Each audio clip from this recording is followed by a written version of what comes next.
자문하고 수고하겠습니다. 안녕하세요. 예, 반갑습니다.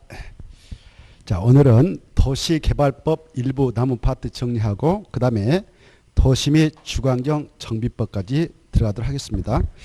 오늘은 지난주에 이어서 225조 도시개발조합 파트를 보려고 합니다. 지난주 우리가 일부 했고 오늘은 도시개발조합 그리고 도시개발사업 진행할 때 수용 상방식, 환지 방식을 적용해서 사봤는데 그와 관련된 내용을 보도록 하겠습니다. 이 도시개발조합은 별도로 한 문제가 출제되니까 잘 관심 있게 정리하십시오.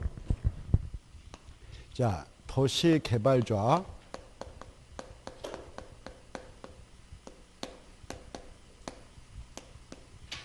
약자로 조합 이렇게도 하고요.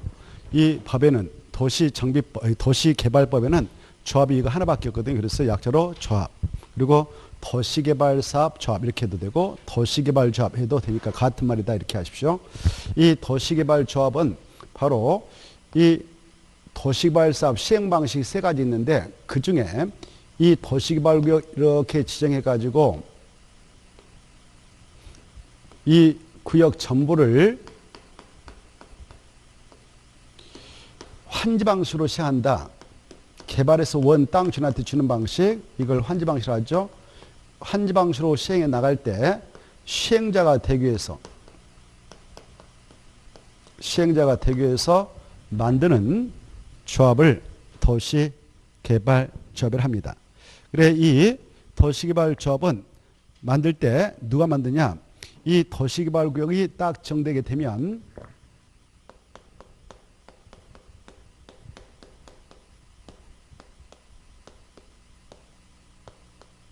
이 구역을 지정한 지정권자가 있고요.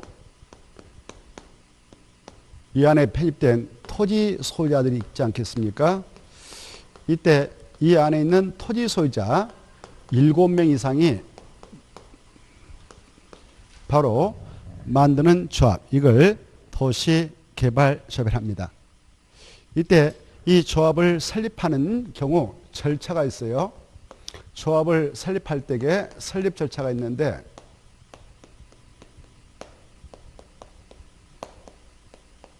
먼저 이 안에 있는 토지 소유자들이 만나가지고 의사표시합니다. 야, 우리 조합 설립하자. 이렇게 의사표시를 하게 되면 그걸 법률행위를 하죠. 이러한 법률행위는 합동적 법률행위가 됩니다. 조합의 설립행위라고 하는 그 법률행위는 합동적 법률행위를 하는데 지네들끼리 의사합치 포함해서 조합 설립하자라고 의사합친 법률행위를 하였다 하더라도 이 도시개발법에서는 유효하게 효력을 발생하지 못하도록 막습니다. 바로 이 공적이고 계획적인 도시개발사업 시행자로 등장하려고 만든 만큼 바로 행정관청에게 조력을 받아야 돼요. 그걸 인가를 받는다 이렇게요. 조합 설립에 따른 인가 신청에서 인가를 받아야 그 불완전했던 법률행위가 마침내 법적으로 유효하게 효력이 발생해서 조합 설립행위라는 행위가 법적으로 유효하게 효력이 발생하도록 하고 있습니다. 그래서 이 안에 있는 친구들 조합을 설립하려면 이걸 신청해서 설립 인가를 신청해서 이때 신청을 할 때 신청서를 누구한테 넣냐? 지정권자한테 내는 겁니다. 이게 중요해요. 누구한테 낸다고요? 지정권자. 이걸 꼭 알아두시고 그래 이제 지정권자가 신청서 접수했다. 그러면 나름대로 첨부할 서류가 들어오겠죠. 첨부 서류가 들어오는데요. 여러 가지 서류가 들어가겠습니다만은 일단 우리 조합 설립해서 이렇게 운영하겠습니다라는 약관인 정관을 작성해서 내는 거예요. 정관. 뭐예요? 정관. 정관 알겠죠? 조합원들의 권리무 조합을 운영하게 한 약관. 이걸 정관이라고요. 이걸 첨부해서 내고 그 다음에 이 안에 있는 토지 소유자가 여러 명 있다. 그러면 조합이 적법 절차에 걸쳐서 성립이 되면 이 안에 토지 소유자들은 자기 의사하는 모양의 조합원이 되어서 조합 경비도 내야 되고 그렇습니다. 자, 그러하기 때문에 이 안에 있는 토지 소유자의 동의서를 받아와라 이렇게 하고 있어요. 이게 중요해요. 뭘 받아와라고요? 동의서. 그러면 법에서 얼마의 동의를 요구하느냐? 들어보세요. 대한민국에서 어떤 건을 결정할 때는 100% 동의로 합니까? 아니면 다수결의 원리로 합니까? 그렇죠. 대한민국 헌법도 그랬고 법률도 그랬고 다수원리로 바로 만들어서 지금 시행하고 있습니다. 그러듯이 이 조합을 설립해 나가게 될 때 이 안에 있는 토지 소유자 100% 동의까지는 요구하지 않습니다. 그러면 얼마의 동의를 요구하느냐? 이 도시개발사업이라는 것은 토지를 미는 사업입니다. 그래서 면적이 중요하다 보아서 이 안에 편입된 토지 면적 3분의 2 이상에 해당하는 토지 소유자와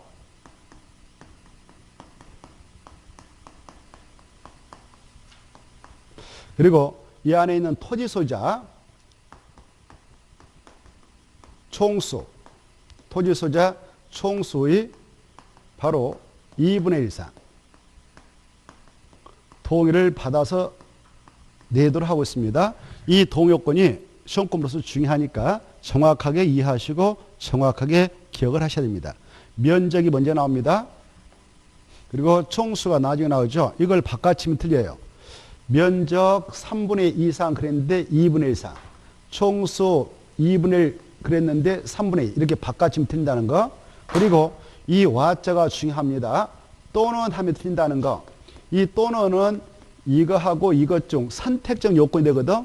이걸 충족하든 이걸 충족하든 하나만 충족하면 된다 이런 말이고 또는이 나오면 와가 나면 동시에 다 충족해야 된다. 동시 요건이다 이렇게 달라지는 거예요. 알겠죠? 그래서 와란 말 꼭 기억하셔야 됩니다. 와다. 또는 하면 틀린다.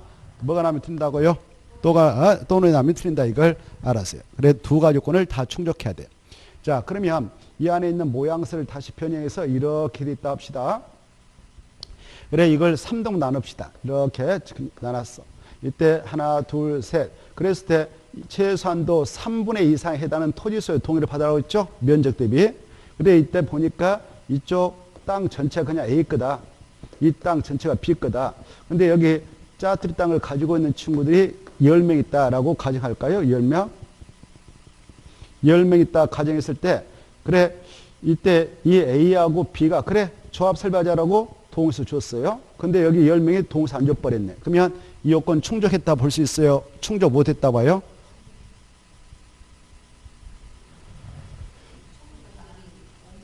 면적은 되는데 총수에 문제가 발생했죠? 총수 여기 10명 12명 하면 12명이죠? 총수 몇 명이다고요? 12명이잖아요. 그쵸? 그래서 A하고 B가 동의서 줬다 하려도 면적은 통과됐다 할지언정 이 총수에 부족함이 있단 말이에요. 그쵸? 이 12명 중 얼마의 동의가 있어야 돼요? 6명. 그러면 2명 큰 땅을 가지고 있는 친구가 그래 우리 한지방식으로 도시발사하자라고 동의서 줬어. 그래 조합 만들자 해서 동의서 줬다 하려도 10명이 반대하면 이 요건 충족했다 볼 수 없어요. 그쵸? 그래서 2명이 동의하고 최소한 여기 몇 명이 또 동의서를 내주면 이 요건 충족하느냐? 4명. 이해되죠? 그럼 반대로 이쪽에 일단 10명 거 동의 받았어요. 조합 설계하자 해서 동의서 줬네요. 10명. 근데 여기가 동의서 안 줘버렸어. 그러면 이쪽 요건은 충족했다 하지만 면적은 충족시키지 못했죠. 그래서 여기 10명의 찬성을 동의를 받고 최소한도 1명을 포섭해서 동의서 받아야 요건을 충족했다 볼 수 있다. 이렇게 이해되죠? 자, 이걸 정확하게 이해하시고 이걸 기억하셔야 돼요. 토지 면적의 3분의 2 이상에 해당하는 토지 소유자와 토지 소유자 총수의 2분의 2 이상의 동의를 받을 거 이렇게 됐죠. 이때 이 동의 요건을 맞출 때 말입니다. 만약 여기 보십시오. 여기 국가 땅이 있다. 이 안에 아니면 지방 자치단체 땅이 있다. 이걸 국공이라는데 나머지 개인 땅 사유지가 있다.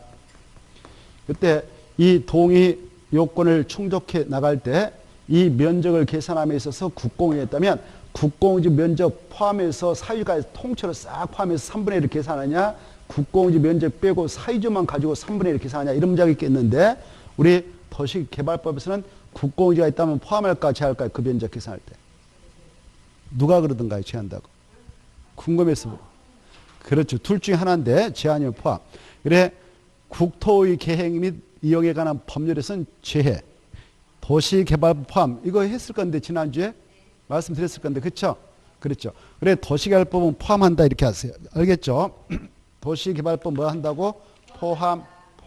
한 장 넘으면 226페이지 있거든요. 226페이지 박스 안에 보면 도시개발계획 토지 면적을 산정하는 경우 동의자수 산정할 때에 국공이익가 있다면 포함한다 제한한다? 포함. 거기다 써놔. 도시개발법 이렇게 해요. 그 옆에다 크게. 지금 우리는 무슨 법을 공부하고 있는가? 도시개발법. 그래. 도시개발법은 포함 국토개법은 제 이렇게 지난주에도 한번 체크를 했던 것 같은데 했을까요? 했죠. 자, 그래서 그거 주의하시고 그 박스 안에 있는 요건을 보면은 여기 보십시다. 여기 보니까 여기에 B 땅이 B가 이렇게 통째로 큰 땅을 가지고 있는데 B가 혼자 소유할 수도 있겠지만 조세 보니까 B1, B2에서 이렇게 B4 형제가 가지고 있어요. 그래 이렇게 4분의 C 아버지한테 뭐 상속받아가지고 아직 나누지 않았는가 공동 소유로 돼 있어요. 이렇게 4명이. 그래 이때 이런 것들을 여러 명이 공유하고 있는 토지다 그래요. 여러 명이 공유하고 있다 이렇게. 이때 그러면 이 토지 소유자 총수를 계산할 때 이 사형제는 너도 한 명, 너도 한 명, 너도 한 명 해서 4명으로 계산해 주냐 이런 문제가 나오는데 우리 법에서는 이 여러 명이 하나의 토지를 공동 소유하다면 토지 소유자 총수를 계산할 때는 그 여러 명을 대표하는 한 명만 토지 소유자로 계산하면 된다 이렇게 하고 있어요. 이해됐죠? 그게 2번입니다. 그 여러 명을 대표하는 한 명만 토지 소유로 인정하면 된다 이렇게. 또 다음에 조합원이 되었을 때도 의결권을 행사할 때는 바로 이 공유자를 대표하는 한 명만은 의결권을 주고 나머지 3명은 의결권이 없는 조합이 돼요. 이렇게. 그 다음에 여기 보니까 여기 또 한 필지는 한 필지인데 이거 확대해서 한 필지인데 여기에 구분 건축물이 있어요. 그래서 구분 건축물이 있고 구분 건축물 내에 구분 소유자들이 9명 있다. 구분 소유자. 그래 얘네들 이 땅에 대한 공유자네요. 공동 소유하고 있는 그런 소유자들이에요. 구분 소유자들이 대지에 대한 공유 지분을 9분의 1씩 가지고 있어서 공동 소유하고 있는 땅인데 보니까 여기가 한 필지인데 공유자가 9명 있다. 9명. 그때 얘네들 토지 소유자 총수를 계산할 때 얘네들 또 9명을 대표하는 한 명만 토지소로 인정하느냐라는 문제가 있는데요. 여기서는 달라진다는 거. 이때 구분 소유자는 구분 소유자별로 토지 소유자 한 명 한 명으로 인정을 해준다는 거. 알겠죠? 자, 그게 단서에 나오거든요. 다음한 집합건물로 소유 및 관련한 법률에 따라 바로 구분 소유자가 있다면 구분 소유자는 각각을 토지 소유자 한 명으로 봐줘라 이렇게 하고 있죠. 자, 그걸 잘 이해드세요. 이해된가요? 자, 그거 봐두시고 그리고 다음에 이제 조합원이 되었을 때도 얘네들은 의결권을 각각 하나씩 법적으로 인정받습니다. 그래서 총회 열면 조합총회 열면 한 명이 와서 9명 와서 다 의결권 하나씩 행사하고 갈 수 있어요. 근데 아까 사형제가 가지고 있을 때는 이것은 의결권 한 명에만 주고 3명 없는 거예요. 의결권. 이렇게 아십시오. 자, 그 다음에 그 정도 보시고 이때 여기 이제 동의서를 줬어. 이때 설립인가 신청서를 들고 이제 지정권자의 대표자가 근데 마음이 바뀐 친구가 있어 동의서 준 친구죠. 그때 인가를 신청하기 전이라면 처리할 수 있다는 거. 알겠죠? 처리하면 동의자로서 빼준다. 근데 인가 신청서가 들어가 버렸다. 그러면 처리는 못 한다는 거. 이것도 좀 생각해 두시기 바랍니다. 자, 그 다음에 또 이런 경우도 있어요. 여러분이 여기 지금 저기 H라는 사람이 있는데 조합 설립에 따른 동의서 줬네요. 그런 상태에서 여러분이 여기 있는 땅을 그 친구한테 매매를 통해서 뭐 증여를 통해서 소유권을 넘겨받았어. 동의한 토지 소유한테. 그러면 이 토지 소유권을 승계했던 친구는 그 동의 효력도 승계하느냐 아니면 자기는 반대한 걸로 법적으로 인정하느냐? 아닙니다. 동의 효력은 그대로 승계가 된다. 이렇게 알았어요. 이해됩니까? 그 내용이 226페이지 그 동그라미 4번 승계란 말이 있어요. 보고 계시죠? 승계. 찾나요? 그래. 그러면 봐봐. 여기 토지를 동의한 자한테 승계받았던 그 친구는 동의한 걸로 간주한다 했는데 이 친구도 설립인가 신청제라면 이 친구도 동의를 철회할 수도 있어요. 알겠죠? 자, 여기까지를 이해해 두십시오. 자, 그 다음에 이제 설립인가 신청서 들어갔다 합시다. 들어가가지고 지정권자가 검토해서 오케이 요건 충족했다. 그러면 인가되죠. 이렇게. 그러면 조합 설립행위는 유약이 이제 효력이 발생합니다. 그러면 이 상태에서 조합이 바로 성립되느냐? 아닙니다. 설립인가 떨어지면 그날부터 그 대표자가 주된 사무소 소지에 가서 30일 이내에 법인 등기를 해야 돼. 법인 등기. 뭐 등기 한다고요? 법인 등기. 그래 이렇게 등기를 해야 돼. 등기. 등기를 꼭 해야 합니다. 등기를 하면 마침내 조합이 성립된다. 역으로 해석하면 등기하지 않으면 조합은 성립되지 않는다. 설립인가만 받아가지고는 성립이 안 된다. 이렇게 알았어요. 이게 중요해요. 알겠죠? 뭐까지 해야 조합은 성립된다? 등기까지야. 이때 등기함으로써 이 사람의 결사체, 토지 소유라고 하는 그 사람의 결사체에 법인격이 부여되는 거예요. 법적으로 사람과 똑같이 권리 주체로서 인정해 준다 이겁니다. 법인격이 등기함으로써 그 사람의 결사체에 부여되니까 이 등기하면 조합은 성립되어서 성립된 조합은 법이 된다. 법인. 그래서 우리 민법 권리 주체 자연인과 우리의 자연이고 그다음 법이 있잖아요. 권리 주체로서 이 조합은 이제 시행자가 되었을 때 모든 법률 관계를 자기 이름을 걸고 진행해 나갈 수 있다. 이렇게 알아주십시오. 이때 이 법이라고 하는 조합, 이 법이라는 조합은 법적으로 어떠한 성격을 갖느냐 하면 법적 성격은 지금 이 조합은 도시개발조합은 도시개발법에서 정한 절차를 거쳐서 성립이 됐네요. 도시개발법은 법을 크게 이원화시켜서 사법과 공법으로 나오는데 이 도시개발법은 공법일까 사법일까? 그렇죠. 우리가 지금 부동산 공법하고 있죠. 사법 민법이라든가 특별사법은 상법이 있어요. 그래 이런 것들이 이제 공법인데 공법에서 정한 절차를 거쳐서 조합을 성립시켰기 때문에 이 조합은 법적으로 공법상 법이다 그래요. 뭐라고? 공법상 법인의 성격을 갖는다 그래. 법인 공법상. 그리고 지금 이 조합은 바로 시행자가 되어서 만들었기 때문에 영리를 목적으로 돈 벌려고 만든 조직 아니에요. 돈 벌려고 만든 조직이 회사가 있어. 회사. 우리 상법상 회사 4가지가 있는데 주식, 유한, 한명, 합자 이런 4가지 회사는 영리 추구를 목적으로 만든 법입니다. 그런 것들을 영리법이라 하는데 반해서 이 조합은 시행자가 되기 위해서 만들었으니까 비영리법이다 그래. 비영리. 영리법이 아니다. 그리고 사람의 결사체의 법인격이 부여됐으니까 사단법이다 그래. 이런 성격을 가지고 있다 이렇게 하는 겁니다. 공법상 비영리 사단법인의 성격을 가지고 있다 이렇게 하시고 이 조합에 관하여 일단 도시개발법에서 이렇게 정하고 있는 내용을 우선 적용해요. 이 법에서 정하고 있는 규정을 우선 적용합니다. 그런데 이 법에 없으면 나머지 필요한 사항은 무슨 법에 있는 규정을 갖다 적용하면 되냐 이걸 준용이라는데 준용 법규는 준용은 민법 중 그 민법에는 재단법인 규정도 있고 사단법인 규정도 있고 조합 규정이 있는데 그중 무슨 규정을 갖다 준용하느냐 민법 중 그렇습니다. 사단법인 규정이 있거든요. 사단법인 규정이 있는데 이 규정을 갖다 준용하면 된다. 사단이지 재단 아니다. 조합 아니다. 이 규정을 준용하면 된다. 이렇게 알았어요. 여기 그 내용이 어디에 있느냐면은 바로 226페이지 마지막 동그란 2번에 있죠. 보고 계시죠?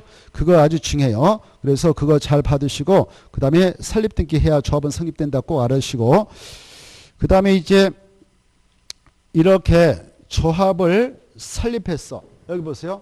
이렇게 설립인가 받아가지고 등기축 했는데 이 조합의 설립인가 받고 말이죠. 설립인가 받고 일정한 내용을 변경하려고 변경. 그때 다시 변경인가 받아야 됩니다. 이렇게 알겠죠? 못 받아야 된다고요? 변경 인가 받아야 돼요. 근데 이 인가받은 내용 중 변경을 하려 하는 사항이 경매한 사항이다. 경매한 사항. 우리 법에서는 경매한 사항을 2가지로 두고 있거든. 2가지. 경매한 사항을 이렇게 변경할 때는 신고하면 돼. 신고. 뭐만 낸다고? 신고. 그러면 어떠한 사항은 경매한 사항으로서 신고만 하도록 됐느냐? 2가지가 있는데요. 바로 여기 봐봐요. 이 조합 설립 인가를 지정권자한테 신청할 때는 우리 조합 설립에서 사무실을 여기다 두겠습니다 했어. A라는 장소에다 둬서 운영하겠습니다라고 바로 인가를 받았는데 그 사무소를 저쪽 다른 데로 이전하려고 그래. 이걸 주된 사무소 소재지 변경이라고 그래. 주된 사무소를 두고자 하는 그 지역을 변경하려고 한다. 그럴 때는 변경 신고만 된다 그 말. 이해되죠? 주된 사무소 소재지 변경. 알겠죠?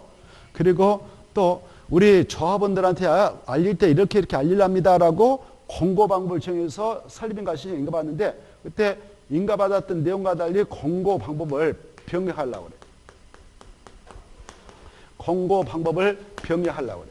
그때도 변경 신고하면 된다. 이게 바로 경매한 사항 변경이거든요. 그 내용을 225페이지에서 상단 조합 설립 인가 파트에서 보면 나옵니다.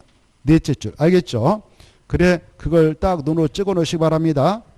225쪽 있죠? 225쪽 보고 계셔요? 그리고 그 225쪽 설립인가에서 넷째 줄 보면 나오니까 그거 받으시고 나머지 쭉 넘어가서 보시면은 이제 227페이지 이렇게 해서 조합이 성립됐다 그러면 이 조합의 구성원인 조합원은 누가 되느냐? 조합원 자격요건은 꼭 알아주셔야 돼요.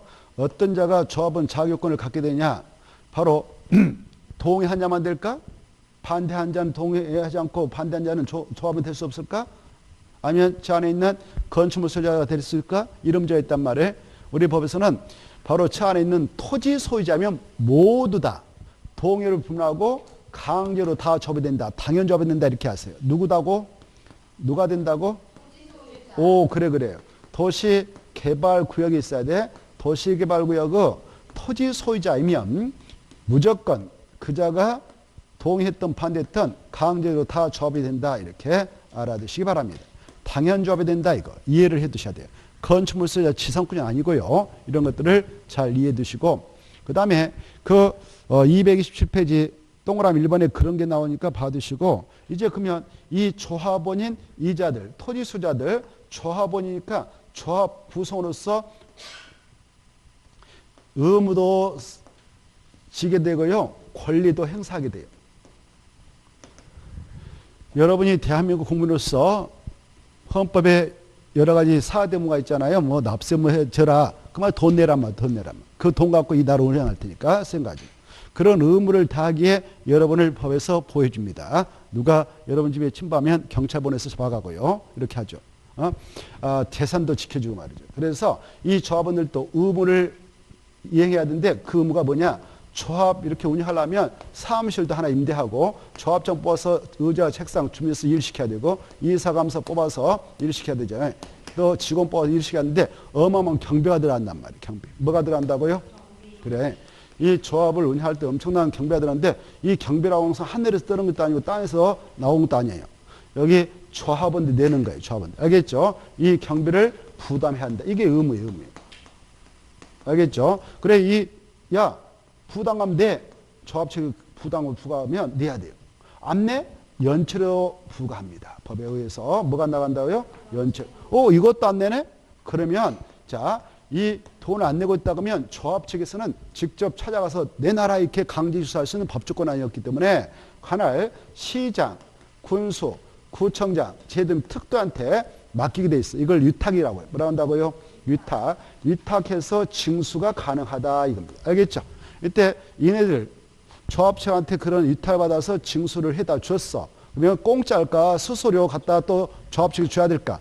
그렇죠. 고생했습니다.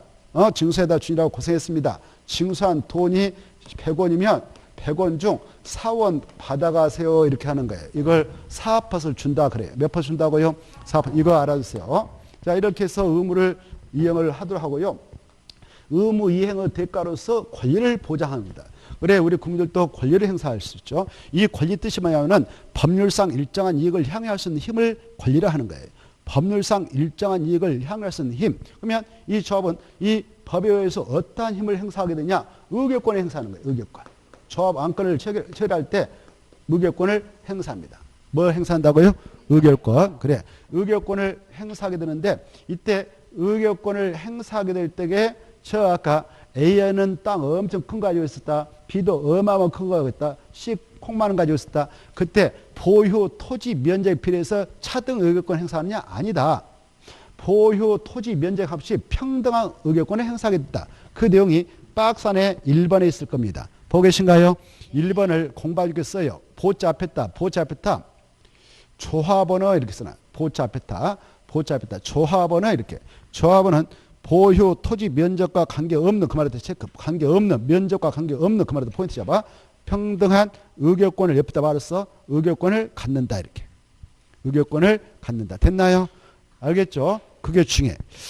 자, 그 다음에 이 쭉 내려가셔서 그런데 말입니다. 이때 이런 경우가 있어요. 여기 아까 조합 설빙 해가지고 여기 저 어떤 Y라는 사람이 땅 가지고 있어. 이 사람도 토지 소유로서 의결권을 쥐고 있었어. 근데 이 의결권을 B가 이 땅을 넘겨받아 버렸다. 그러면 이 의결권도 승계가 돼서 이럴 때는 2개 행사할 수도 있어요. 알겠죠?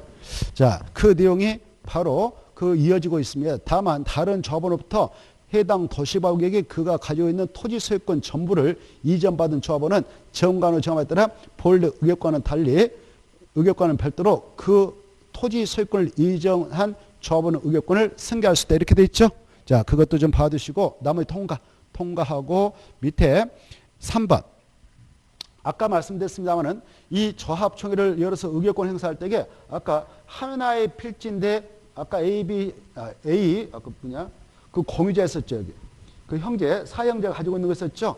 이때 공유자들은 그 공유자가 4명 있다면 4명 중 대표 공유자만 의결권 행사하고 3명은 의결권이 없는 조합이 된다는 거. 근데 구분 소유자는 구분 소유자별로 각각 의결권을 하나씩 행사한다. 이렇게 이해해 두십시오. 그 내용이 3번에 나오니까 3번을 잘 봐두시기 바랍니다. 보계시죠? 자, 그리고 거기 동그라미 3번 보면 그 다만 정비구역 지정할 때 정비구역할 때 정비란 말 지워버리세요. 도시개발구역 이렇게 도시개발구역 지정에 따른 공람 공고일 후에 이렇게 오타 나왔으니까 정비구역을 지우고 뭐라고요? 그래, 도시개발구역으로 수정. 거기 동그라미 3번의 셋째 줄 정비구역을 지우시고 도시개발구역. 도시개발구역 지정에 따른 공람 공고일 후에 집합건물 소유 및 관련 법률에 따른 구분소유권을 분할해서 구분소유권을 취득한 자는 의결권이 있다 없다? 없다. 이렇게. 그리고 나머지 꼭 읽어보시고 가로 2번. 이 조합의 임원.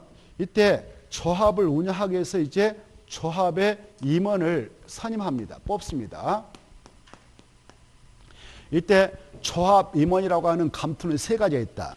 바로 조합장이라는 감투가 하나 있고 그 다음에 이사, 그 다음에 감사라고 하는 감투 이 3가지를 임원직을 하죠. 이렇게 이런 임원을 뽑는다. 이걸 선임이라고 그래. 이때 여기 보십시오. 이 조합을 운영해 나갈 때는 조합의 최고 의결기구, 이 안건을 의결하는 최고 의결기구로서 조합 총회를 꼭 두는 거예요. 뭘 둔다고요? 총회. 그래, 조합원 전체 성원이 함께 참여해서 안건 의결하게 되는 그런 최고 의결구가 총회입니다. 근데 이 조합원 수가 많을 때는 총회를 가지고 안건을 의결을 하려면 체육관도 하나 빌려야 되고 뭐 토론에서 의결을 하려면 시간과 비용이 많이 들어가겠죠. 그래서 이 총회의 권한을 대행해서 안건을 의결해 나가도록 하는 조직인 이걸 둘 수가 있어요. 대의원회. 알겠죠? 이렇게. 그래, 조합에는 큰 조직으로서 총회가 있고 또 총회 권한을 대행할 수 있는 뭐가 있을 수가 있다고? 대의원회가 있을 수가 있는 거예요. 이때 대의원회라고 하는 것은 이 조합은 여기 봐요. 이 조합원의 수가 그것도 의결권을 가지고 있는 조합원이 아까 공동 소유하고 있는 그 자들은 4명이 공동 소유하고 있어도 바로 의결권은 1명만 준다고 그랬죠. 그래서 의결권을 가지고 있는 조합원 수 대비 50명 이상인 조합이 있다. 그럴 때는 총회 권한을 대행할 수 있는 대원을 둘 수가 있어요. 이렇게. 꼭 돼야 되는 것이 아니라 뭐라고 한다고? 둘 수 있다. 몇 명 이상일 때게요? 50명. 그것도 의결권을 가지고 있는 조합원 수가 50명 이상인 조합에는 총회 권한을 대행할 수 있는 대원을 둘 수가 있다. 이렇게 됐단 말이에요. 임의적이에요, 이거. 이렇게 그래서 대원회도 있고 총회가 있을 수가 있는데 이때 이 임원은 어디에서만 뽑아야 되냐? 꼭 총회에서만 뽑아야 된다. 이렇게 하세요. 어디에서 뽑는다고요? 총회. 대원에서는 절대 안 된다. 이것도 아시고 총회를 꼭 열어가지고 조합원들이 다 참석하는 그런 가운데 그 말이죠. 총회. 그래서 바로 임원을 선임한다. 조합장 선임, 이사 선임, 감사 선임은 어디에서만 하는가? 총회에서만 한다. 대원에서 안 된다. 꼭 알아주시고. 그러면 이때 조합장, 이사, 감사를 뽑는다. 그럴 때는 이네들은 누구 중에서 출마해가지고 이렇게 선임이 되느냐. 이것이 문제가 되겠죠. 자, 이거 임원은 조합장에서 감사, 이네들은 조합원 중에서만 선임이 돼요. 누구 중에서만요? 조합. 그러면 조합원이란 건 뭐예요? 저 안에 있는 토지 소재란 말 아닙니까? 토지 소재. 도시벌구 안에 있는 토지 소유자 중에서만 총회로서 임원으로 선임이 될 수 있다. 이렇게 하세요. 토지 소유자. 근데 이 토지 소유자도 아까 봐봐. 바로 공동 소유하고 있는 아까 형제들, 그네들은 한 명에만 의결권이 있고 세 명은 아까 의결권 안 줘버렸죠, 법에서. 그때 의결권을 가지고 있는 조합원이 있고 의결권이 없는 조합원이 있을 수가 있어. 그때 이 임원은 의결권을 가지고 있는 조합원 중에서만 출마해서 당선되면 될 수가 있다 이겁니다. 누구만 출마할 수 있다고요? 의결권. 그래. 의결권을 가지고 있는 조합원만 출마할 수 있어. 그러면 여기 보십시오. 아까 여기 어떤 형제, 사형제가 아까 이렇게 공동 소유하고 있었어. 그래 이제 이게 큰형이고 동생들이라고 하지. 형이 가서 의결권 행사하는 조합원으로 행사하세요 해서 동생이 양보했어. 그러면 동생 3명은 의결권이 없는 조합원, 형은 의결권을 가지고 있는 조합원이네요. 그래 오늘 총회를 가지고 조합장에서 감사 뽑는다 해서 이 형이 참가했어. 총회. 그래서 이걸로 나가려고 출마해서 서류 냈습니다. 그때 서류 심사해 보니까 이 분이 맞기는 맞아. 바로 의결권을 가지고 있는 조합 맞은데 보니까 1살짜리가 왔어. 아니, 1살은 좀 그렇다. 4살 배가 왔어. 여기 동생 1살, 2살, 3살, 4살 이렇게 해가지고. 이런 자들도 조합장에서 감사가 될 수 있냐? 이런 자이겠죠? 그래. 우리 법에서는 미성년자는 될 수 없다 이렇게 하고 있어요. 무엇은 될 수 없다고? 미성년자. 그래. 이 의결권을 가지고 있는 조합원에도 미성년자는 안 됩니다 이렇게 하고 있어요. 미성년 뜻은 알죠? 아직 19세에 이르지 못한 친구들, 민법상 그런 친구들 미성년자 합니다. 안 됩니다. 또 이 서류 냈는데 여기 봐봐. 그 의결권을 가지고 있는 조합원 말인데 바로 문제가 있어서 가정법부터 이걸 선고받았네. 피한정 후견이다라고 또 피성년 후견이라고 선고를 받았어. 이네들은 문제가 있는 친구예요. 그래서 이네들을 민법상 제한 능력자로 하는데 단도로 위한 법률을 할 수 없도록 하고 있잖아요. 그래서 이런 그 신분을 가지고 있으면 될 수 없다. 뭐가 될 수 없다고? 임원. 조합원이 될 수 없다. 임원이 될 수 없다. 임원. 그게 시험에서 조합원이 될 수 없다 이렇게 나왔어. 그럼 틀려요. 이네들도 땅 주면 다 조합원 된다고 그랬죠. 그래서 임원이 될 수 없다는 겁니다. 임원의 그 결격사유를 법에서 규정하고 있어. 임원 결격사유를 규정하고 있다. 이걸 정확하게 이해해 주십시오. 임원이 될 수 없다. 그 외에도 또 서류됐는데 파산 선고받고 복권되지 않는 자가 있어. 또 서류됐는데 금고 이상의 형을 선고받고 그 집행이 끝나고 면제된 후 2년이 지나지 아니한 자가 있어. 그리고 집행유예 기간 중에 있어. 그런 자들은 될 수 없도록 하고 있다. 그래 집행유예 기간이 끝나면 될 수 있고 2년이 지나면 될 수 있지만 그렇지 않아요. 또 파산 선고 받았지만 복권된 자는 될 수가 있는 거예요. 그래 이런 자들은 임원이 될 수 없다 이렇게 결격사유로 받으시고 결격사유자가 아니어서 출마해서 당선됐는데 당선되고 나서 즉 임원이 되고 나서 여기 결격사유에 그 사유가 발생해 버렸다. 그러면 사유가 발생한 날 다음 날이면 자동적으로 템칠된다 이렇게 알아주세요. 알겠죠? 그 내용이 바로 227페이지 연결되고 있습니다. 꼭 봐두시고 넘어가셔서 박스까지 말씀드렸고요. 그 다음에 4번까지 자 지금 보려고 합니다. 4번도 중요하거든. 이 임원은 겸직이 허용된다, 금지된다? 금지돼. 여기 당선이 지금 조합장, 저 조합원 중에서 A가 됐다. 이사 바로 저 H가 됐다. 감사 Y가 됐다. 그때 A라는 조합장이 여기 조합장이 있는데 조합장이 뭐 이사도 해먹고 감사도 해먹고 직원도 다 해먹어서 싹쓸이 해먹을 수 있냐? 안 된다 그 말이에요. 이해되죠? 그래 독점 안 된다. 그래서 이 조합장 되면 이사 감사 직원 해먹을 수 없는 것이다 이렇게 하십시오. 또 이사도 마찬가지고 감사도 마찬가지예요. 이 겸직이 금지됩니다. 알아주시고 그 다음에 이제 밑으로 내려가셔서 또 이런 경우도 있어. 봐보세요. 여기 땅을 가지고 있어가지고 환지방식 사업장에 땅을 가지고 있는 A가 여기에서 조합 만다요. 조합장으로 나가야 됐어요. 근데 그 친구가 여기도 땅을 하나 사놨네요. 근데 여기서도 환지방식을 가지고 조합 만든다고 해요. 조합. 그때 여기도 조합장에서 감사 뽑는다는 겁니다. 이때 이쪽에 조합원의 지위를 가지고 있어요. A가요. 그때 저기에서 조합장에서 감사해면서 여기도 속된 말로 끼웃게 돼서 감투 쓰려고 할 수 있느냐? 안 된다 이겁니다. 여기서 하나 감투 썼으면 여기 같은 목적에 사발하고 있는 다른 지역에서는 해먹을 수 없다. 이걸 겸직 금지라고 그래. 알겠죠? 겸할 수 있다 없다? 없다. 그 다음에 5번도 시험에 잘 나와요. 자 여기 보십시다. 이 조합장이라고 하는 것은 이 법인이 지금 만들어졌잖아요. 이 법인의 대표자입니다. 쉽게 말하면 대표이사예요. 대표이사. 이사도 법인의 대표자입니다. 그래서 이 조합 업무, 법인의 업무와 관련해서 이네들이 조합이라고 하는 법인을 대신해서 업무가 수행이 있게 되면 그 법률적 효과는 법인에서 안고 가야 돼요. 이렇게. 그래서 이네들 조합의 법인의 대표성을 띠고 있습니다만은 그러나 모든 업무를 처리할 때 이네들이 조합을 대표하느냐? 그건 아니다. 조합장이 A다. 아까 이사가 뭐 H다. 이네들 바로 자기가 몸담고 있는 조합을 상대로 소송을 자기가 체결하려고 한다. 계약을 체결하려고 한다. 그러면 어때요? 자기 이익을 우선시하겠어? 조합 이익을 우선시하겠어요?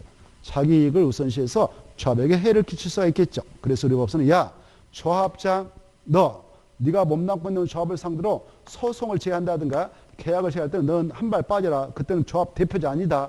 그때는 감사가 조합을 대표해서 싸워라 이렇게 하고 있어요. 법에서. 그리고 야 이사 네가 조합을 상대 네가 몸담고 있는 조합을 상대로 소송을 제기한다. 계약을 제기할 때도 너 조합을 대표하지 못한다. 조합장 너도 안 돼. 감사 네가 조합을 대표해 이렇게 하고 있습니다. 알겠죠? 중요합니다. 자 여기까지 받으시고 6번의 내용 이 조합장은 조합의 대표자 조합사무 총괄 책임자 대원의 총회 열면 의장이 된다. 이사의 의장이 된다 이렇게 돼 있죠. 그리고 나머지 읽어보시고 그 다음에 총회 이 조합 총회를 해서 어떤 안건을 의결하냐. 저기 보세요. 이 조합 총회에서 여러 가지 안건을 처리합니다라고 의결사항이 나와 있죠. 이런 것들 의결하는데 박스 안에서 1번 줄 거 봐요. 정관 변경. 2번에 개발계획 따만 딱 줄 거 잘 따라요. 개발계획 따 줄 것이고 2번 수립 및 변경 따만 줄 거. 끝들이 수립 변경. 2번 개발계획 따 줄 것이고 박스 안에 수립 및 변경 줄 것나요? 그 다음에 쭉 내려가셔서 6번 환지계획 작성했다 줄 것이고 그 다음에 9번 조합임원의 선임 그때 줄 것이에요. 그때 임원했다 또 하셔봐. 임원 세 가지 감투를 거기다 써봐 이제. 임원 감투가 뭐뭐 있어요. 써봐 안 보고.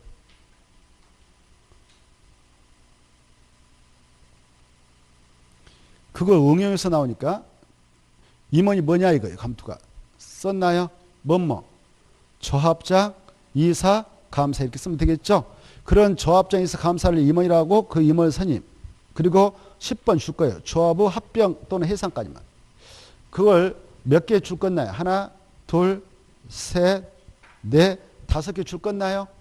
5개 줄 것다면 5개 묶어요. 5개를. 묶어서 이렇게 써. 조합 총회에서만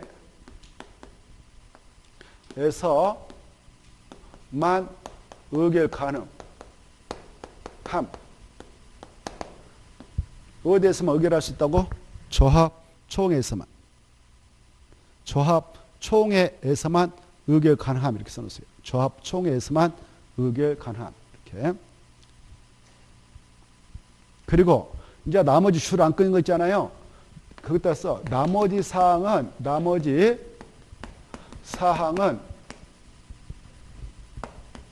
대원에서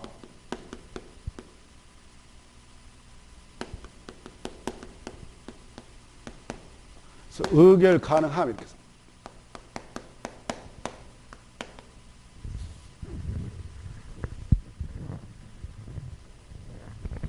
됐죠?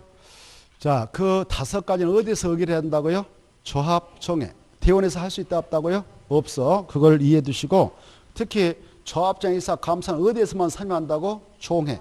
그리고 환지계획 작성, 정관 변경 이거 오른쪽도 보시면 2번 대원회가 나올 겁니다. 대원에서 3번을 먼저 볼까? 3번 대원회는 조금 전에 가로 1번 총회에서 의결할 수 있는 사항 쭉 네모가 있었는데 그중 다음 각 호의 사항을 제한 총회 권한을 행할 수 있다 이렇게 돼 있죠. 5개를 의결할 수 있다 없다? 이거 그래 5개를 묶어서 다시 공부하고 이렇게 써봐. 5개를 묶어서 바로 이것은 총회에서만 의결할 수 있고 이것은 총회에서만 의결할 수 있고 대원에서는 의결할 수 없다 이렇게 써놔요. 공부하고 이렇게. 그게 좀 읽을 때 난감하니까 딱 써놔버렸어요. 5개는 어디에서만 의결하느냐? 조합총회에서만 의결하고 어디에서는 안 된다고요? 대원에서는 의결할 수 없다. 이렇게 딱 써놓으면 편해. 공부하기가. 그리고 이제 동그라미 1번 꼭 봐두시고 아까 했으니까 마지막에 둘 수 있다. 50명. 그 다음에 나머지 통과해도 되겠습니다. 그 다음에 이 대원회를 구성할 때 대원수 너무 많이 보면 안 되니까 조합원 총수의 10분의 100분의 10 이상으로 하되 대원은 의결까지는 조합원 중에서 정관에서 정하면서 선출합니다. 그 다음에 조합 경비 부담해가지고 마지막에 동그라미 2번 조합원 바로 조합원에게 부가금을 부과할 수 있고 연체료를 부과할 수 있는데 만약 안 내면 지네들이 직접 강제징수한다 이탁한다고요. 동그라미 4번 이탁할 수 있다고 그랬죠. 그리고 이탁했다 그래서 징수에다 줬다 그러면 징수한금액 얼마를 갖다 준다고요. 4% 그거 받으시고 넘어갑니다.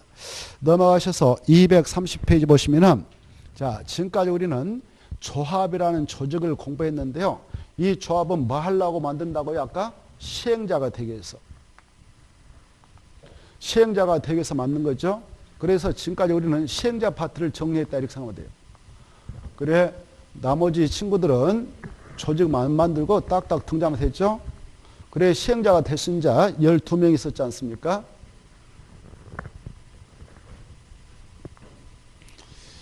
자, 그래 도시개발법상 도시개발 사업을 진행한다.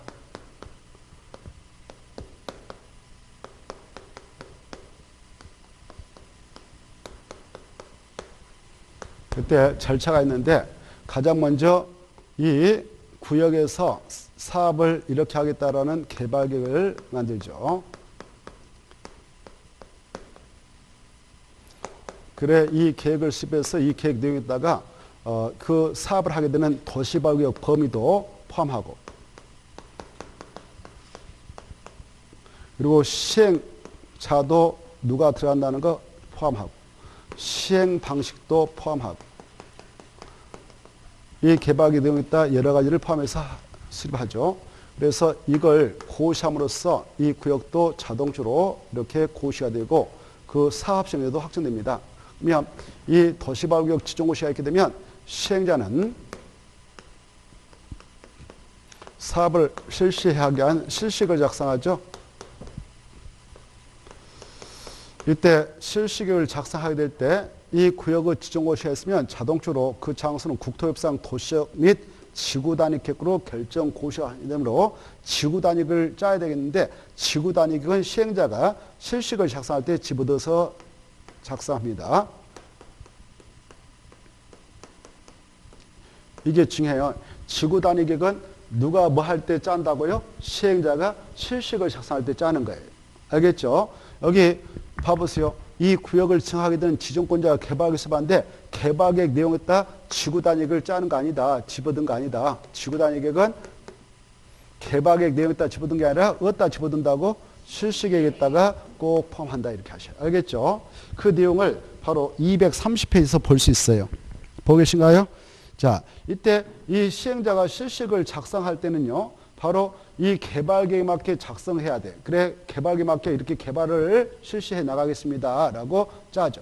이 실식을 짤 때는 도면, 이걸 설계도서라고 그래. 그리고 자금계, 사업 언제부터 언제까지 하겠다 이런 내용을 포함해서 작성합니다.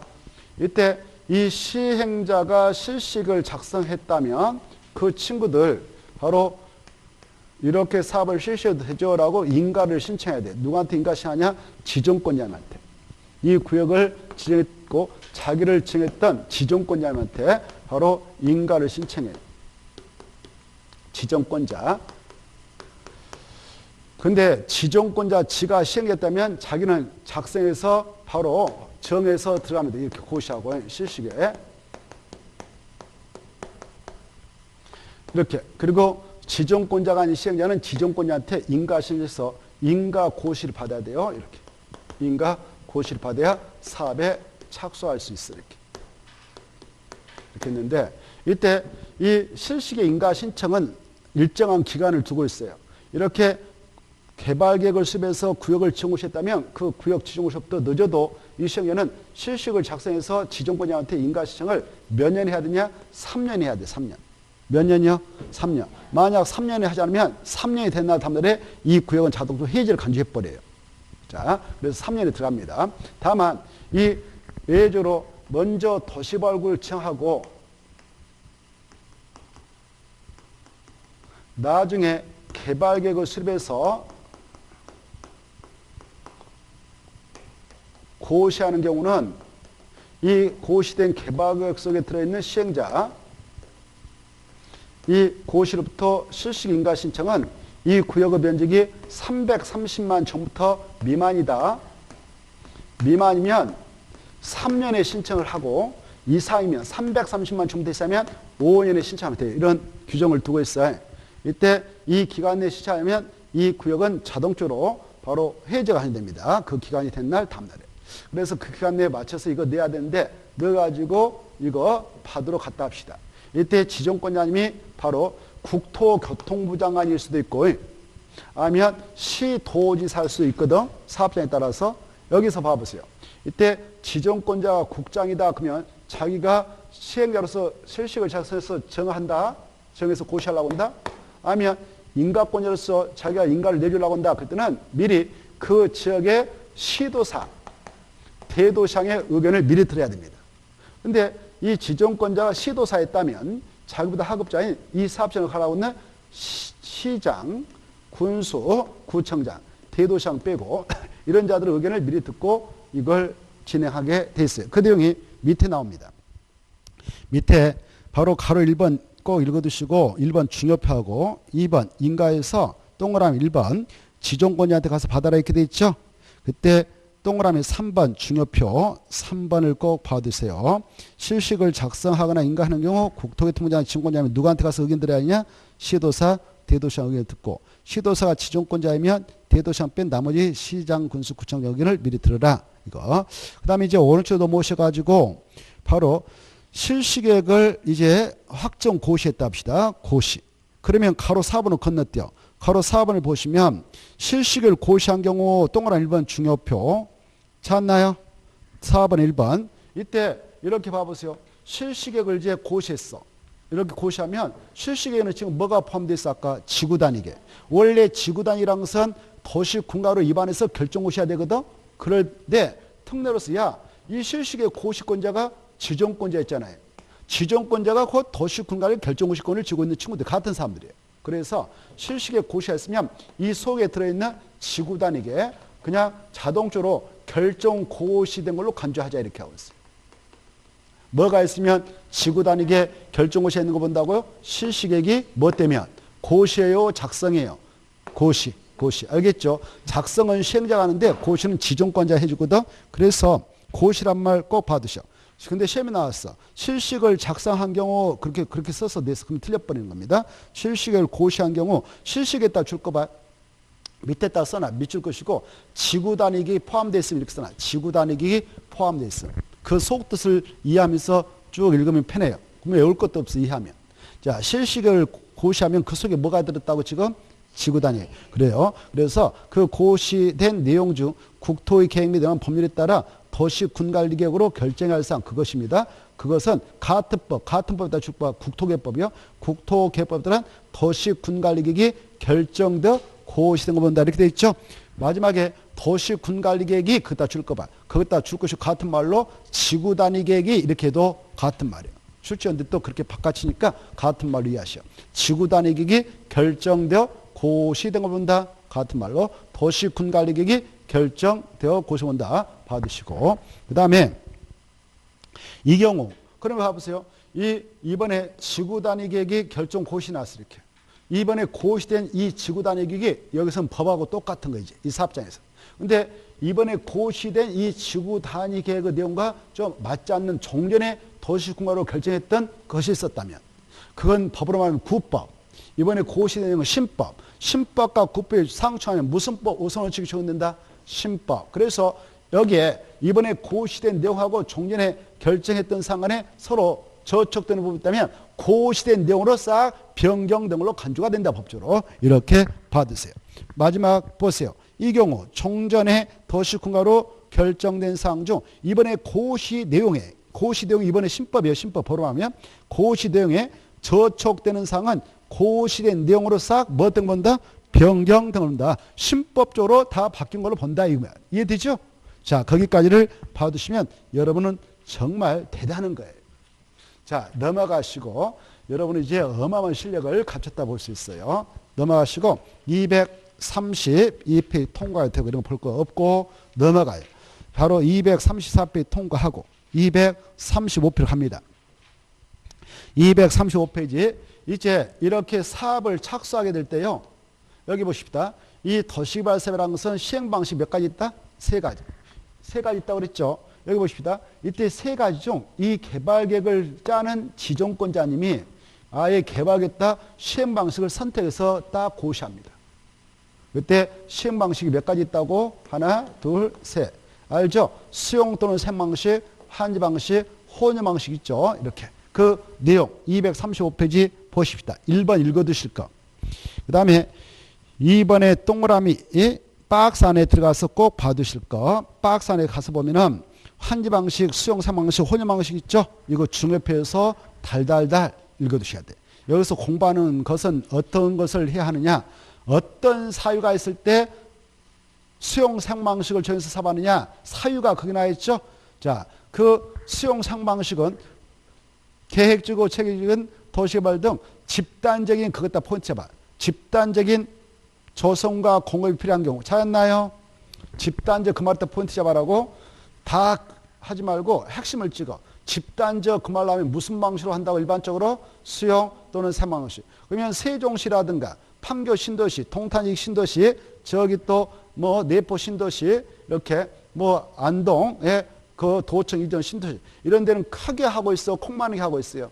크게 하고 있어요. 이걸 집단적으로 한다는 거예요. 그때 집단적으로 하게 될 때는 무슨 방식을 정해서 하는 것이 일반적이다고? 수용 또는 생방식. 알겠죠? 그걸 꼭 알아주세요. 그리고 바로 개발에서 원 주인한테 다시 주는 방식이 환지 방식이라고 했는데, 환지 방식은 밑에 그 지역의 집가가 인근 다른 지역에 비해서 현재 높다. 그래서는 많은 보상을 준비하던 부담도 있고 또 사업 공사비도 많이 들어가니까 그냥 개발에서 원 주인한테 주는 환지 방식을 정해서 하는 것이 일반적이다. 이거 꼭 받으세요. 보고 계시죠?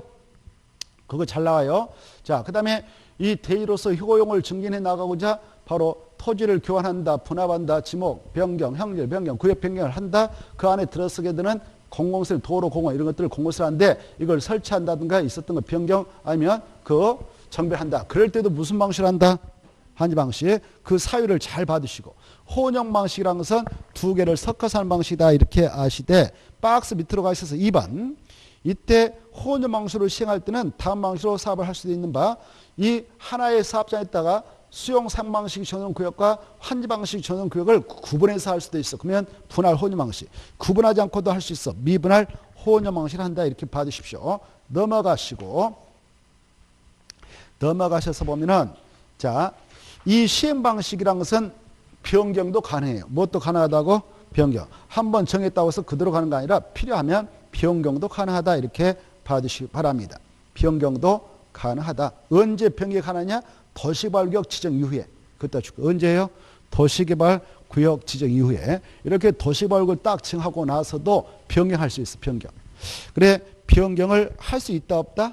있다. 이 정도. 변경할 수 있다. 변경할 수 있다. 변경할 수 있다. 이렇게.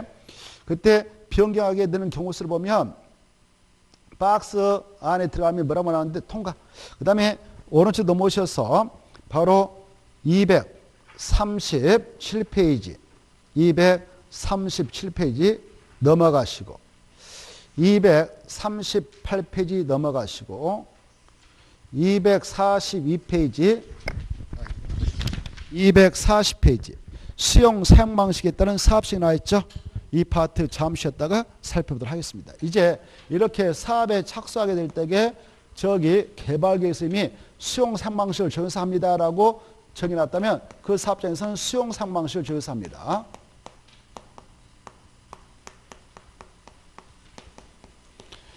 잠시 후에 이 파트를 보도록 하겠습니다. 쉬었다 하죠.